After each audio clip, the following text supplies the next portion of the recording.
সালাম আলাইকুম প্রিয় দর্শক।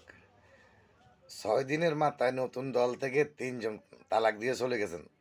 সরি দর্শক, তালাক না, পদত্যাগ করে চলে গেছেন 6 দিনের মাথায়। এই 3জন ছিলেন গণপরিষদের লোক, সমন্বয়ক আর কি। তো জানা গেছে যা নতুন গঠন করা জাতীয় নাগরিক পার্টি এনসিপি থেকে 3 নেতা পদত্যাগ করেছেন। বৃহস্পতিবার 6 মার্চ দলটির আহ্বায়ক নাহিদ ইসলাম বরাবর 3জনেই পৃথক পদত্যাগপত্র পাঠিয়েছেন। এনসিপির সূত্র, এই পদত্যাগকারীরা হলেন যুগ্ম মুখ্য সমন্বয়ক আবু হানিফ, যুগ্ম মুখ্য সাংগঠনিক উত্তরাঞ্চল হানিফ খান সজীব ও যুগ্ম মুখ্য সমন্বয়ক আব্দুল জাহের। তারা 3জনেই গণপরিষদের রাজনীতির সঙ্গে জড়িত ছিলেন।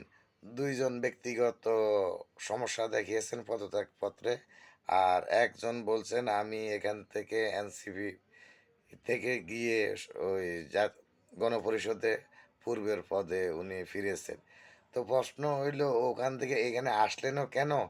আবার মনে করেন 6 দিন না যাইতে এখান থেকে গেলেনও কেন?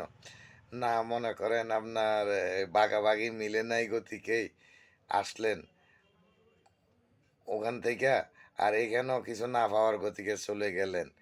এগুলা তো মনে করেন এই নতুন দলকেও বিভ্রান্তি ফেলাবে এবং আপনার পুরানা দলকেও বিভ্রান্তি ফেলাবে। তো এগুলা কতটুকু যুক্তিসঙ্গত, দর্শক আপনারাই বিবেচনা করবেন। ধন্যবাদ।